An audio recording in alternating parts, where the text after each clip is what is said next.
മണൽത്തരികൾക്ക് പോലും പ്രതീക്ഷയില്ലാത്തൊരു മരുഭൂമിയുടെ ഹൃദയഭാഗത്ത് 1000 ഏക്കറിലധികം പരന്നു കിടക്കുന്ന ഒരു പച്ചപ്പ് നിറഞ്ഞ സാമ്രാജ്യം. ഒരു മൊറോക്കൻ നിവാസിയുടെ സ്വപ്നവും ദീർഘവീക്ഷണവും കഠിനാധ്വാനവും ഒരുമിച്ച് ചേർന്നപ്പോൾ പിറന്ന ഒരു അത്ഭുത ലോകത്തേക്ക് നമുക്കൊരു യാത്ര പോയാലോ? ഈന്തപ്പനകൾ തലയുയർത്തി നിൽക്കുന്ന ജീവൻ തുടിക്കുന്ന ഈ മരുഭൂമണ്ണിലെ വസന്തം നിങ്ങളെ തീർച്ചയായും അമ്പരപ്പിക്കും. ഇന്ന് നമ്മൾ നിൽക്കുന്നത് സാധാരണ ഒരു തോട്ടത്തിലല്ല, കണ്ണെത്താ ദൂരത്തോളം പച്ചപ്പ് വിരിച്ചു നിൽക്കുന്ന 1000 ഏക്കറിൽ പരന്നു കിടക്കുന്ന ഒരു കുറ്റൻ ഹരിത സാമ്രാജ്യത്തിലാണ്.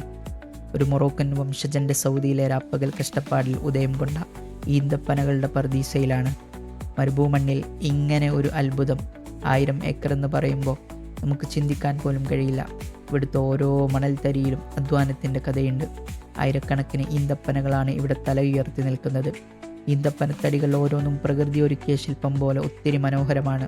ഓരോ മരവും കൃത്യമായ അകലത്തിൽ സ്വർണ്ണ നിറത്തിലുള്ള മരുഭൂമണ്ണിൽ പച്ചക്കുട പിടിച്ചു നിൽക്കുന്നു. ഈ കരുത്തൻ യന്ത്രങ്ങളാണ് ഈ ഫാമിൻ്റെ നട്ടെല്ല്. ഇതിൻ്റെ ഓരോ മീറ്ററിലും ഈ മണ്ണിനെ പൊന്നാക്കിയ അധ്വാനത്തിൻ്റെ അടയാളങ്ങളുണ്ട്.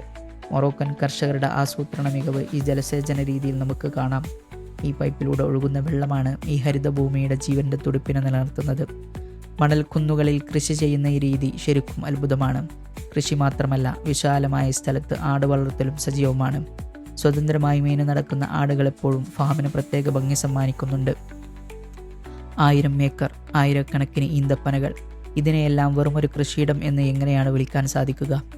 മരുഭൂമിയുടെ കാഠിന്യത്തെ കീഴടക്കി പച്ചപ്പ് വിരിച്ചൊരു മനുഷ്യൻ്റെ അചഞ്ചലമായ വിശ്വാസമാണിത്.